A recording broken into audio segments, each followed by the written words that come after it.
Bonjour à tous. L'hospitalité est une valeur biblique, une valeur spirituelle profonde, importante dans la Bible. Dieu est amour et il désire que nous partagions cette qualité, j'allais dire, d'aimer ceux qui nous entourent, mais on ne peut aimer simplement avec notre esprit, il nous faut aimer avec les actes. Et les actes de l'amour s'expriment notamment par l'hospitalité, c'est-à-dire l'accueil de personnes qui sont dans le besoin, qui peuvent être dans des difficultés passagères ou, j'allais dire, plus profondes, plus pérennes.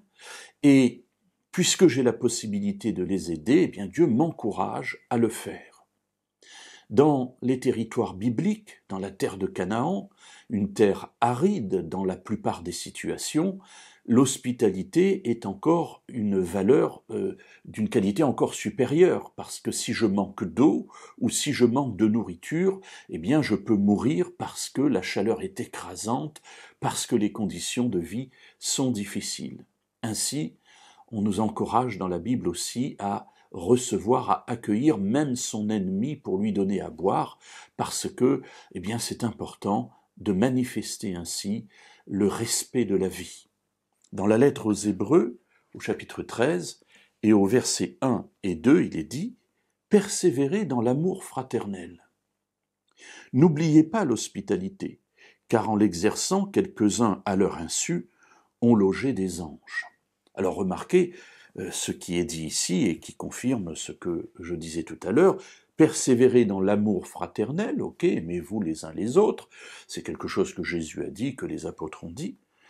Et ici, il est ajouté, n'oubliez pas l'hospitalité. Donc on met bien en lien l'amour fraternel et l'hospitalité. Il faut que cela se voie. Et il ajoute la chose suivante, car en l'exerçant, quelques-uns à leur insu ont logé des anges. Alors les anges, qu'est-ce que c'est ? Ce sont les messagers envoyés par Dieu pour porter un message à des êtres humains. Ces anges peuvent être des êtres humains eux-mêmes, qui sont les intermédiaires. Dieu parle à un prophète, le prophète va porter le message, par exemple au roi David, le prophète Nathan va lui annoncer quelque chose, il est un messager de Dieu, il est un ange de Dieu pour David. Mais très souvent dans la Bible, ce terme ange recouvre une réalité plus céleste. Ce sont des êtres célestes que Dieu va mandater pour porter un message à l'être humain et lui faire ainsi connaître sa volonté. Alors à quoi fait ici allusion l'auteur de la lettre aux Hébreux ? Bien vraisemblablement à Abraham, qui a reçu des anges envoyés par Dieu pour lui annoncer la destruction de Sodome et Gomorrhe. Et dans ce groupe de 3 personnages, le récit va révéler qu'il y a en fait 2 anges et Dieu lui-même qui vient à la rencontre de son ami pour lui annoncer la destruction de Sodome et Gomorrhe et susciter en lui l'intercession et le salut de Lot, une partie de sa famille. Peut-être m'arrêter juste sur une chose ici, à leur insu.